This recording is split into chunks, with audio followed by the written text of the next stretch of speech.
man who is going to call the game for ESPN tonight is Poy Philpott. He joins us he was kind enough to dress up and get warm and come hang out in the frigid air. A little cold out here right now, yes, but it's not too bad. Not as bad as I thought it would be. Hey, well, once that sun goes down tonight, it's a little different. Yeah, it'll be chilly. We traveled in last night, and our sideline reporter Paul Carcaterri was on my flight from Atlanta, and he looked at my suitcase. It's a tiny suitcase, and he said, "Hey, did you bring a big coat?" I'm like, "Yeah, I've called games here before, Paul, and I brought my big coat because up there in the booth it gets pretty frigid." For sure. I believe it's an open air booth, is it not? It is. Yes. Yeah. It gets a little chilly. You're a man prepared. Yeah, I think so. And I think I know how you're going to answer this next question, but what's been the best thing you've done in Provo since you got here this time around? Well, we went to Bam Bam's barbecue last night, and I'm here to tell you the brisket is to die for. So, yeah, we so really enjoyed that. It's the first time I've been there.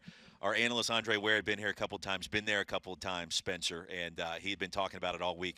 I intentionally saved the appetite until late last night, and now I have brisket remorse because I probably had about 3 pounds. It was great. It was great. So that's been the highlight so Fantastic. far. We love Cam True. We know the owner. We love Bam Bam's, awesome. Which is awesome. And Andre saying he loves it too is a big deal. Yeah. As a Houston guy. Yeah, no doubt. That's quite the compliment. Yeah, look, I'm from South Carolina. I take a lot of pride in our barbecue. Sure. I lived in Dallas for a couple of years. I know what Texas barbecue is all about. You know. And it reminded me a lot of Texas barbecue. It's got that kind of smoky sensation to it. It was legit. Now, what is also smoky is tonight's matchup. Oh, my goodness. Transition. Because BYU's defense has been terrible the last 3 games. What kind of urgency do you sense from this team to try and get it right against a very talented ECU offense? I think the message this week has been positive. It's what you want to hear because you realize what's at stake right now. And if you look at these final couple of games, tonight's game, I mean, you don't want to say it's a must-win to go to a bowl game before you go to the Big 12. But feels that way. It's got to be. I mean, because you feel good about Utah Tech, and then you look at road trips coming up to Boise State and Stanford.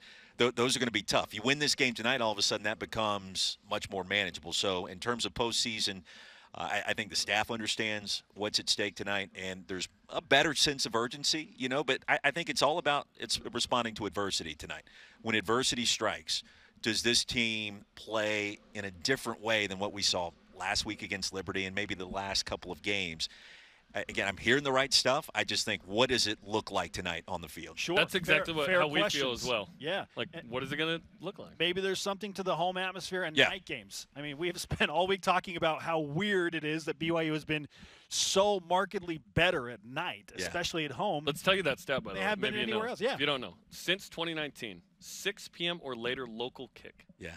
23-1. Yeah, I think I've read that. Just one loss? Just one loss to Utah in 2019, who was as high as 5 that year. Okay. They were amazing. In addition, I think Coach Satake against teams from the Eastern time zone and night kicks out here, his record is pretty spectacular as well. So perfect, yeah. It's perfect. So there's something to be said about that. I think it's critical from the BYU side tonight for the crowd to be in it. And, again, when something goes wrong, the wheels don't come off in terms of the atmosphere. I see that a lot in college football. For teams that are struggling, they're playing a home game, there's big expectations, things go wrong, everybody kind of sits on their hands. That's not what you're trying to do this late in the season. You're a Carolina guy. You know where Greenville is. You know where East Carolina's coming from. I do, yeah. They have good barbecue there, too, by the way. They do? It's kind of that – it's a different flavor to it. Hey, they're coming to 40 degrees in Provo and making the 2-time zone travel jump and having to play at LaVell Stadium at night. How much do you put into that impacting what we think is a really good East Carolina team? Yeah, it does. I think the travel, it impacts more than people talk about. I mean, when you come across the country, almost 2,000 miles, the temperature difference, a place you've never been before, there's that unfamiliarity, I guess, to it. I think all those things matter. And, from an ECU perspective is how do they handle that? How do they handle adversity for the first time? They've played well lately. I mean, they look really strong and comeback wins against Memphis and what they did last week against UCF. Wow. I mean, they smashed UCF. We had UCF earlier this year against Louisville, and Gus Malzahn's team, they can run it. They're physical. They've got athletes. They've got speed, all kinds of things, and ECU smashed them. So different environment tonight, and coming across the country is a big deal. As a broadcaster, I mean, sometimes you feel that with a bunch of trips out west from where I am in South Carolina. For a football team, for an athlete this late in the season, it can be a big deal. How do they handle it? So, I mean, dealing with adversity for both sides tonight. It sounds cliche, but it's a big deal. BYU's offense has got to keep up with ECU's offense because they've got some ballers in Ehlers, Mitchell, Johnson, Winstead, and others. Yeah. All these guys are top 10 in something in the country. I'm wondering how that happens, given the way BYU's defense has played the last 3 weeks, giving up 40 a game, but that's going to be a challenge for BYU against those guys. I think so. And, I mean, in particular, you talk about C.J. Johnson and his relationship with Holton Ahlers. It goes back to high school. Mm-hmm. There's a good continuity there that I think has really paid dividends for them. And he knows where to go with the football if things go awry on a particular play. And so that relationship has been special. But they've got weapons. I mean, our crew call this morning, we talked about a big three, and really it's a big four. You talked about Mitchell and Johnson, Winstead, and Ahlers, all those guys. Tons of experience that are going to pose a problem, and they have all year long. We've seen it in the AAC. We'll see it again tonight. If BYU and East Carolina do get into a shootout, what do you make of Jaron Hall and Puka Nacua and the BYU offense, who have looked brilliant at moments? Yeah. And then at Liberty, from the second quarter on, just kind of a huge head-scratcher. So where are you with the BYU offense if this goes to a shootout? Well, I mean, it's interesting because BYU is without its leading rusher tonight, is without its leading receiver tonight, as we all know. And so for Puka Nacua, I'm looking, he's got to touch the football 15 times. And I don't think they want to line him up as a running back, 5 or 6 times, but to guarantee touches, you're going to have to do that some. So can he create some plays there? What does that look like? In the screen game, getting him the ball, he's got to touch it a bunch. And I told our crew this morning, I was like, we need to have a counter on how many times he touches it. We need to have the telestration ready to go if he lines up in the backfield or where he is, because it's a big part of the offense. And then for Jaron Hall, I think he's healthier now. I think that makes a big difference. He's practiced all week. He's getting all the reps and the snaps that he needs. That didn't really happen against Notre Dame a few weeks back when things started to turn south. That matters. I don't know what happened the second half against Liberty. It's just like I watched him like this doesn't look like what I expect. Yeah. Weird game. It was strange. Yes. Yeah, it really was. Because he's on NFL boards, but certainly Notre Dame and Liberty haven't helped in that regard. He was lauded a potential first-round guy earlier in the season, perhaps off of that right now, but he has a few games to get back in it. Back to Puka, by the way. Once every 6 touches, he's scoring. It's just crazy. And I love, hey, get him the ball. But I also think, it's a little sign of desperation when you throw him in the backfield. Like, this is what we have to do to get this done. But BYU's this is the same team that beat Baylor here early in the year. Now, Baylor's struggled a little bit. Still a good team. Still a good team. But it's also a team that got worked by Liberty. So we watch BYU every week. We don't even know what BYU we're going to get here tonight. I don't know if BYU knows what BYU they're going to get here tonight. No, I don't. And I don't think that they know. And I think with Coach Sataki, he's looking at the team, trying to press the right buttons, taking over defensive play calling, and trying to massage that a little bit into a better direction. I will say this, listening to Puka talk this week, I love his demeanor. Like we talked to Jaron Hall, and I liked his demeanor too and what he said to us.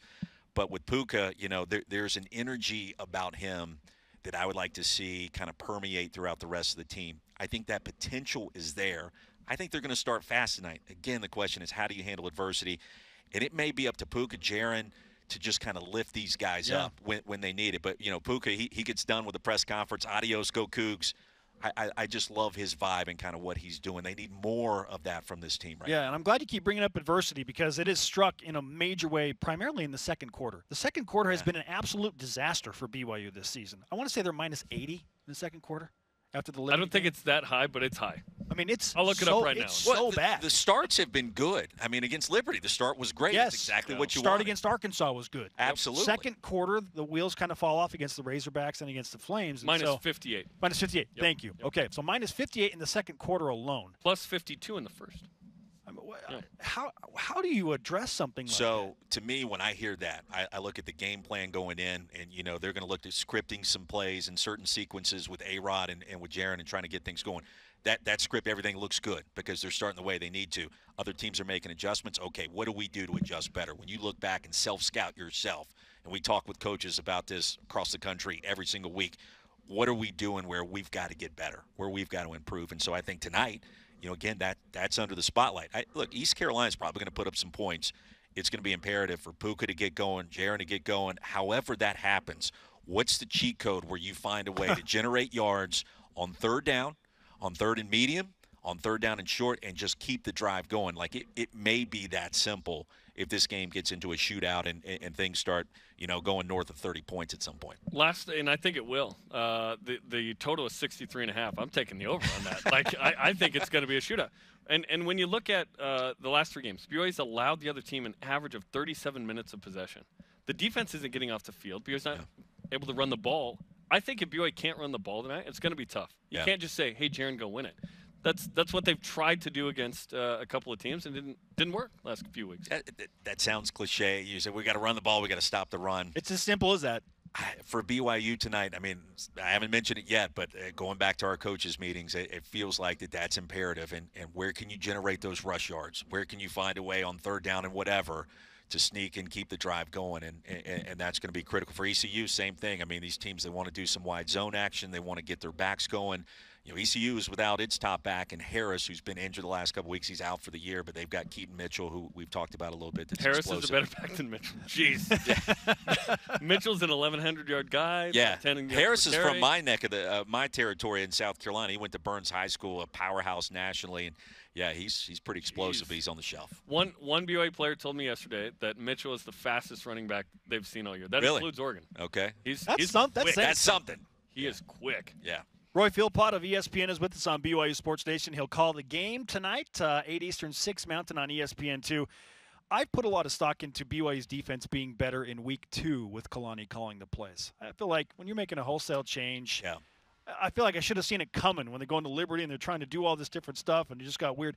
But I feel like week 2, now that he's had 2 weeks in charge of the defense, that they will be better tonight. What's the sense you get from Kalani in that regard? I definitely agree, and that was one of the questions I asked him this week is just tactically how different was it last week? And you could tell, it's different. Getting guys lined up and making sure everybody is ready to go. It was a major adjustment. I think it's one he's comfortable with. I think it's one that in week 2, he'll make those adjustments and be better with it.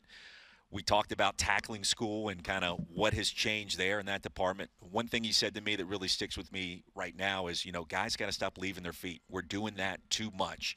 We did go back to the fundamentals and the basics again this week. So we talked about third down and medium, just keeping drives going. It may be that simple. Running the football, it may be that simple. When Mitchell gets the edge tonight, when Ehlers is trying to do something on the ground perhaps, can they just simply make that play that's there? There were plays to be made against Liberty last week, and they just weren't made, especially out there near the perimeter. So, again, that's some hidden yardage, something to think about tonight.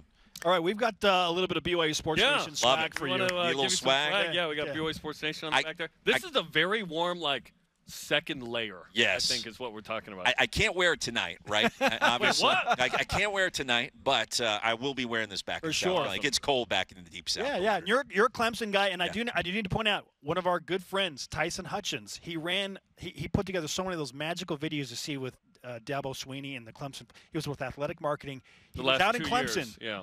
And now he's back in Provo. Oh, that's awesome. So we've got flavor. We've got a Clemson flavor back here doing athletic marketing videos for us at BYU again. There's, really nobody better in the country with what they started maybe 10 years ago, and then now you see it everywhere. But, he's good people then for sure. Fantastic That's awesome stuff. Roy, thanks for hanging out with us, man. Appreciate it. Appreciate the invitation, and good luck rest of the way. Check it out.